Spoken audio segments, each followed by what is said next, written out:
Hello, Sacral Beauties. Welcome to the SheSacral Podcast. If you're new, I'm your host, Lindsay Christian, and I help women recover from chronic burnout. Thank you so much for tuning in. We are diving in and talking all about the shame wound when it comes to receiving and abundance and all of that, and how that leads us into deeper layers of burnout. In the previous episode, we talked about the guilt wound, where we feel like we've done something wrong and we're just carrying this energy of guilt. But the shame wound is different. It's carrying the energy to say, I am something wrong versus I did something wrong. And this really gets to the root of our identity, and this can make receiving feel undeserved, that no amount of success that you achieve can somehow erase this voice that's constantly whispering to you that you are not enough or you are not accepted. So let's talk a little bit more about where this whole shame wound can even come from. For many of us in our childhood, we may have been laughed at, punished, or even rejected for expressing our true nature, or our needs, or our desires, or even our mistakes. Maybe you only received approval when you performed something that was perfect, quote unquote. I'm giving air quotes right now, even though you can't see me. Or you behaved a certain way. There's also so much cultural programming, especially when it comes to women. I think we've been carrying shame for so long, just shame around our natural design, right? No wonder so many women may feel unsafe internally or may be carrying the shame wound. There could have been abuse or neglect or even dysfunction in your family that taught you that your very existence is too much or not enough. And generationally, so many families hid quote unquote shameful struggles such as poverty, or even illness or addiction, the things you try to cover up. You don't want anybody to know because it makes you appear as less perfect. And that could have been passed down as the spoken belief of hide your truth or you'll be rejected. And when we feel these things, this impacts the safety we feel in our bodies. And that safety is going to tie in directly to our nervous system. And in our next episode, we're going to talk about the worthy nervous system, which I'll dive in so much deeper there. But this is not just a mindset, right? A lot of us think that it's all just in our head. This all lives in our bodies as well. Our bodies hold on to so much, has so many memories. And we don't realize that when we feel those negative emotions, we feel, right? And we have these reactions in our bodies, whether our stomach gets tight, maybe we start sweating, maybe our head starts to hurt, maybe we even start feeling sick. Whenever we are feeling these negative emotions or we feel anxious, right? So it's not just a mind thing, it's a full body experience. So I want to talk a little bit more about shame. Like, what is shame really? Why do we feel it? What's the purpose of it? Because why would we have this emotion if we weren't supposed to, right? Some of us can feel that way. So the original purpose was that shame is an emotion that has been developed as a social survival mechanism. In early human communities, belonging to a group meant survival. Shame acted like an internal alarm for us. So it can carry that belief of, if I'm rejected, then I can lose connection, I can lose protection, and I can lose resources. In that way, shame was meant to keep us safe, making sure that we are staying connected to our families, our tribes, our communities. But the problem has now become that shame has outlived its usefulness. What once helped humans stay safe in tribes is now very toxic in our modern life. It's silencing our expression. It causes us to hide our gifts. It makes us shrink in order to feel a sense of belonging. And instead of protecting us, it starts to trap us in cycles of rejecting ourselves. And when you're carrying that kind of energy, when you're carrying that deep layer of shame in your body, mind, emotions, that is going to lead you into burnout because you're going to try to work your way out of that shame instead of healing it. So now let's talk about the dual nature of shame, because there's a purpose to it, but there's also a layer that doesn't work, right? If you're familiar with the emotional frequency scale, shame sits at the very bottom. It is the lowest point. At its core, shame is disconnection, not just from others, but from ourselves. And so it cuts us from knowing our own worth, our own voice, and our right to take up space. In moments where someone can commit harm, violate boundaries, and cross collective values, shame can act as a corrective force, which is signaling, hey, this behavior is going to disconnect you from the group. And in that sense, shame can inspire a feeling of accountability and reflection. So this doesn't mean that we need to erase shame altogether, but to understand how to use it and balance it. But for most women, shame doesn't arise from, these heinous crimes or doing things that are just so crazy. It really comes from just being a human, right? From needing rest, from making mistakes, from wanting more, or simply existing out of someone else's expectations. And when that shame lingers in these everyday ways, that becomes very toxic, and it keeps us trapped in hiding and self-punishment. Now, there's another piece to shame. Shame is very layered, right? Sometimes when we embarrass ourselves or we act out of alignment, we're like looking back on ourselves, we're like, man, that's really not even who I am. Why was I acting like that? We are actually embodying shame in its fullest capacity at that point. And it's almost like a cry for help to say, see me, help me, help me find my way back to myself. So shame does have a purpose, but living in shame is not the same as learning from it. And healing that shame wound means that we're transforming that shame from being a prison, a trap, into a messenger, right? Helping us to look deeper into what's really going on. So now I want to talk more about shame and self-rejection, which is something that we do a lot of times when we are carrying this energy of shame, this frequency of shame. If you're living, eating, breathing shame, everything that you do is through this lens of shame on a regular, consistent basis.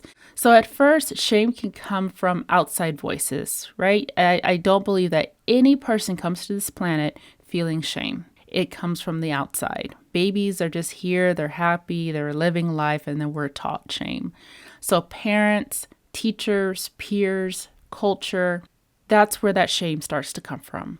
And over time, guess what? We don't really need anyone else to shame us anymore. We pick up the whip ourselves, right? And that outer critic starts to become the inner critic. So how it shows up is maybe you start covering yourself up. You're hiding your body because somehow it feels wrong to take up space, or you silence your opinions or your creativity, assuming that people are going to laugh at you, so you censor yourself before they can. Or maybe you avoid opportunities because that shame script that you have running in your mind is telling you that you're going to embarrass yourself. Like, don't do that. Or my favorite, don't be cringy. And so self-rejection is one of the cruelest effects of shame, in my opinion, because we don't even need someone to tell us that we're wrong in some way. It takes so much energy to suppress and to hide and to censor yourself. And this constant inner battle starts to drain your nervous system just as much as doing a bunch of overwork. Sometimes it's even worse. It's about learning to hold yourself with compassion over criticism, so you no longer need to hide who you are in order to feel safe. So let's talk a little bit more about how shame can block abundance. Maybe you have a fear of charging, and we've covered this in so many episodes. So there's so many different entry points to the same fear, but maybe you underprice or you give away your work because maybe you don't really believe that your gifts are worth paying for. And so this thought of asking for too much starts to trigger that panic because that's been something that has happened to you in the past. Or maybe you keep your services or your creations small and unseen. Maybe your launches get delayed, or maybe your posts stay in drafts, and opportunities don't come your way because the shame voice says, "Who are you to take up space?" So even when abundance starts to come in, you dismiss it as, it's not a big deal. Anyone could probably do this. And so you start minimizing your wins instead of celebrating them, which would help you with more momentum. And we can also have this fear of growth. Bigger abundance requires for you to be seen at some point, or maybe something about what you do is seen. But if your nervous system is believing and feeling that visibility is dangerous, then shame is going to convince you that it's much safer to stay small, even if that means staying broke, not making any money, and being burned out. Because there's like this conflict, right? You have the desire, you want to make the money, or you want to bring in the wealth, or you want to receive, and then you don't actually make it over this hump because we're dealing with this major wound here. And then it just keeps circling around and around and around. And it's not because you lack talent or intelligence or capability. It's because your body equates abundance with exposure and judgment and rejection. So until we heal this shame wound, expansion is always going to feel very, very unsafe for you. Now, another way that the shame wound can show up is in perfectionism. Perfectionism is such a big sign of shame.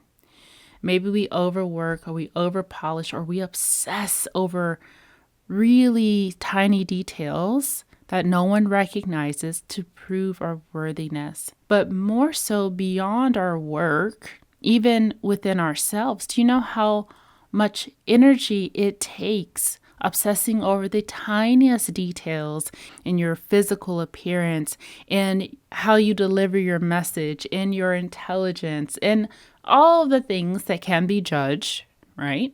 We can become so trapped in that, and that in itself is exhausting.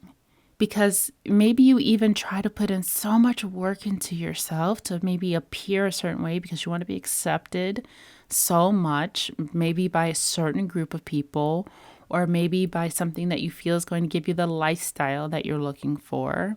But it creates so much suppression in our bodies, and we don't realize how much on an energetic level, how much we're holding in.